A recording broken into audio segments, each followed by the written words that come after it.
इस दुनिया में एक ऐसा भूतिया घर भी है जिसकी दीवारों से आवाजें आती हैं और ये आवाजें उस घर में रहने वाले सदस्य को अपने ही घर वालों को मारने के लिए मजबूर कर देती हैं। दुनिया के सबसे फेमस पैरानॉर्मल इन्वेस्टिगेटर्स वॉरेंस का नाम तो आपने सुना ही होगा। जब उन्होंने इस घर की जांच की थी तब उन्होंने ये कहा था कि इस घर का जो केस है वो उनकी जिंदगी का सबसे ज्यादा खतरनाक केस है। अगर आप भूतिया फिल्में देखने का शौक रखते हैं तो आप समझ ही गए होंगे कि मैं बात कर रहा हूँ एमिटीविले के बारे में। इस घर में घटी सच्ची घटनाओं पर आधारित एक नॉवल लिखा गया है और साथ ही बनी है हॉलीवुड की सबसे ज्यादा डरावनी फिल्म भी। हो सकता है ये बातें आपको पहले से मालूम हो, लेकिन आपको इस घर की डार्क हिस्ट्री के बारे में नहीं पता होगा। तो हो जाओ तैयार, क्योंकि हम चलने वाले हैं एक भूतिया घर एमिटीविले की सैर पर और यहाँ पर हम जानेंगे इस घर की डार्क हिस्ट्री के बारे में, इस घर में घटी सच्ची भूतिया घटनाओं के बारे में आज के फाड़ू वीडियो में।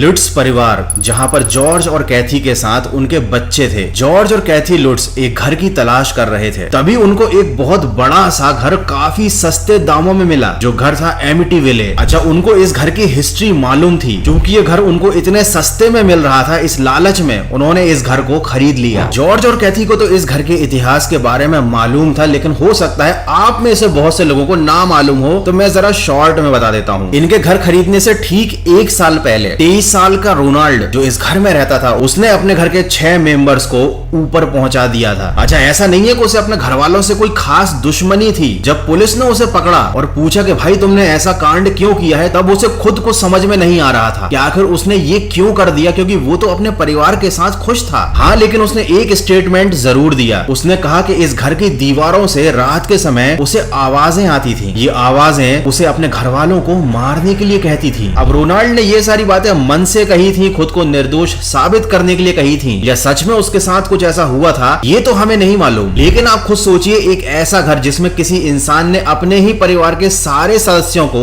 ऊपर पहुंचा दिया हो, क्या आप ऐसे घर को खरीद कर वहां रहना पसंद करोगे? लेकिन जॉर्ज और कैथी ने ये हिम्मत वाला काम करके दिखाया। उन्होंने सोचा इस घर में शिफ्ट होने से पहले इस घर को पवित्र करवा लेते हैं। तो उन्होंने पास के चर्च में से एक फादर को बुलाया। फादर इस घर में आए। फादर को भी इस घर की हिस्ट्री के बारे में ज्यादा कुछ पता नहीं था, और जब वो पहली मंजिल में मौजूद बेडरूम में पहुंचे उसे पवित्र करने के लिए, और उन्होंने उस कमरे में पवित्र जल को छिड़कना शुरू किया, तभी उन्हें एहसास हो गया कि इस कमरे में कुछ गड़बड़ जरूर है। उन्हें एक अजीब सी ठंड लगनी शुरू हुई। उन्हें किसी की मौजूदगी का एहसास हुआ, लेकिन फिर भी फादर चूंकि श्योर नहीं थे तो उन्होंने घर वालों को डराया नहीं, लेकिन उन्होंने लुट्स फैमिली को वार्न जरूर कर दिया। उन्होंने क्लियरली कह दिया कि इस कमरे को आप अपना बेडरूम मत बनाना, और पॉसिबल हो तो इस कमरे को लॉक करके रखना, इसको यूज मत करना। हालांकि ये घर काफी ज्यादा बड़ा था और लुट्स फैमिली बहुत छोटी थी, तो उन्होंने इस बात को आसानी से मान लिया। तो भैया कुल मिला के बात यह है कि big house and small family is equal to paranormal activity, and big house plus big family is equal to Suraj Barjatya movie. Anyway, मैं मजाक कर रहा था, and this video is not sponsored by Suraj Barjatya. खैर, इस घर में शिफ्ट होने के बाद घर के सभी मेंबर्स को रात में डर लगने लगा। इस घर में जगह जगह पर कोल्ड स्पॉट बन गए थे। कोल्ड स्पॉट एक ऐसी जगह होती है जहां पर हर मौसम में हमेशा ठंड ही लगती रहती है। ऐसा कहते हैं कि अगर आपको कहीं पर ठंड का एहसास हो रहा है तो पॉसिबल हो सकता है कि उस जगह पर कोई आत्मा मौजूद हो। हालांकि जब से वो लोग उस घर में शिफ्ट हुए उन्हें किसी की मौजूदगी का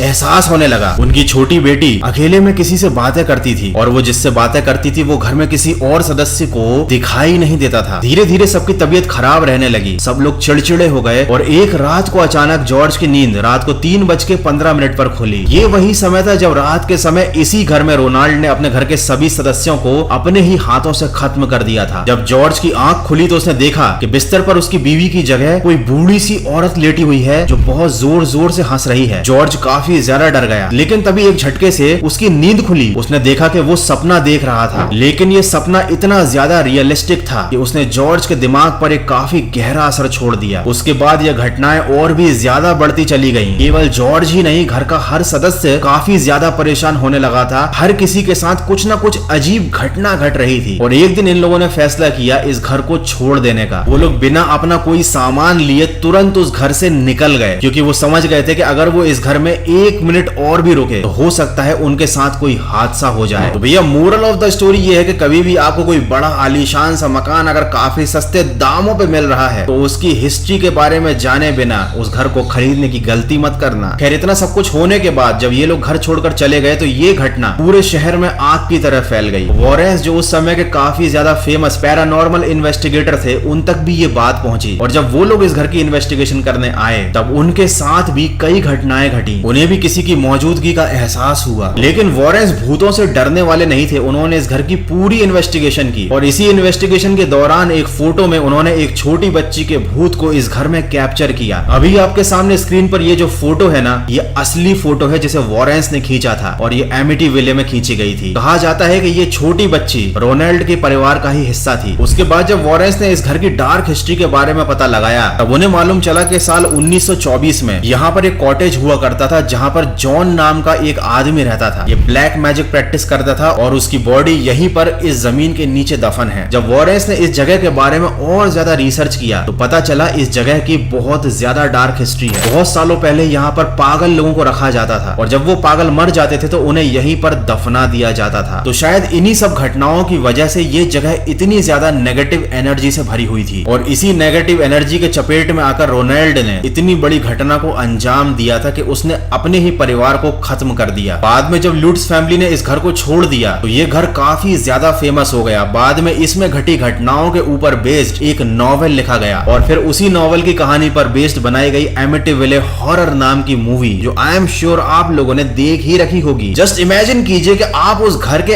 अंदर बैठे हुए हैं और उसी घर के ऊपर बनी हुई हॉरर फिल्म देख रहे हैं। मतलब सोच कर ही गूज बम्स आ जाते हैं। खैर इस घर में जो भी भूतिया घटनाएं हुई थी उनके बारे में केवल कहानियां ही हैं, क्योंकि लुट्स फैमिली उन्हें किसी के सामने साबित नहीं कर पाई। हालांकि लुट्स फैमिली ने इन घटनाओं के बाद कभी भी उस घर में वापस जाने की हिम्मत ही नहीं की। लेकिन जब पुलिस ने इनका लाई डिटेक्टर टेस्ट किया तो लुट्स फैमिली का हर मेंबर इसमें पास हो गया। तो इससे तो हम यही मान सकते हैं कि ये लोग झूठ नहीं बोल रहे थे। इनने जो भी बताया इनके साथ वो घटनाएं घटी होंगी। लेकिन अब मैं आपको बताने वाला हूं एक और फैक्ट जो आपको सोचने पर मजबूर कर देगा। ईयर 1979 में इसी घर में जिम और बारबरा रहने आए। वो लोग काफी लंबे समय तक इस घर में रुके। उन्होंने यहाँ पर कई सारी फोटोज भी खिंचवाई थी जो इंटरनेट पर आज भी अवेलेबल है और उनके अकॉर्डिंग इस घर में उन्हें तो कोई भी पैरानॉर्मल एक्टिविटी महसूस नहीं हुई। तो ये कैसे पॉसिबल है कि एक ही घर में एक परिवार को भूतिया घटनाओं का सामना करना पड़ा, वहीं दूसरा परिवार आराम से उस घर में रहकर चला भी गया। कई साल बीतने के बाद जॉर्ज और कैथी के बच्चे बड़े हो गए तो उन्होंने एक इंटरव्यू में बताया कि उनके पिता काला जादू प्रैक्टिस करते थे। वो अपनी गरीबी को मिटाने के लिए बुरी आत्माओं की शक्तियों का सहारा लेना चाहते थे और शायद उनकी इन्हीं सब हरकतों की वजह से उनके परिवार को इन सब घटनाओं का सामना करना पड़ा। तो क्या इसका मतलब यह है कि उस घर की डार्क हिस्ट्री का और रोनाल्ड के साथ घटी घटनाओं का लुट्स फैमिली के साथ जो घटनाएं घटी थी कोई संबंध नहीं था? मतलब जॉर्ज खुद काला जादू प्रैक्टिस करता था, शायद इसी वजह से उनकी फैमिली को इन सारी पैरानॉर्मल एक्टिविटीज का सामना करना पड़ा। खैर मुझे भी यही लगता है कि कोई जगह खराब नहीं होती, खराब होती है हमारी खुद की एनर्जी। हम खुद ही पॉजिटिव या नेगेटिव वाइब्स को अपनी तरफ अट्रैक्ट करते हैं। हम खुद जैसी सोच रखते हैं या जैसा काम करते हैं हमारे साथ भी वैसी ही घटनाएं घटने लगती हैं। क्योंकि अगर ये घर वाकई में इतना ज्यादा भूतिया होता तो जिम और बारबरा के साथ भी कोई ना कोई घटना तो जरूर घटती। या हो सकता है कि उनके साथ भी कोई घटना घटी हो लेकिन उस घटना का जिक्र उन्होंने कभी किसी से नहीं किया। खैर फिलहाल तो अभी रोनाल्डो जेल में है, जॉर्ज और कैथी इस दुनिया में नहीं है, उनके बच्चे काफी बड़े हो चुके हैं और आज भी इस घर के अंदर जाने की कोई हिम्मत नहीं करता है। क्योंकि भैया जब से हॉलीवुड ने इस घर के ऊपर बेस्ड एक हॉरर फिल्म बनाई है तब से लोग इस घर से 10 फीट की दूरी बनाकर ही रखते हैं। तो यार बस आज की वीडियो में इतना ही। आई होप कि आपको ये वीडियो देखने में मजा आया होगा। हो सकता है थोड़े बहुत गूज बम्प्स भी आए हो, क्योंकि भैया इस कहानी को एक्सप्लेन करते समय मेरे भी रोंगटे खड़े हो गए थे। और यार पता नहीं आजकल मेरे साथ भी कुछ ऐसी ही घटनाएं घट रही हैं। रोज रात को 3 बजे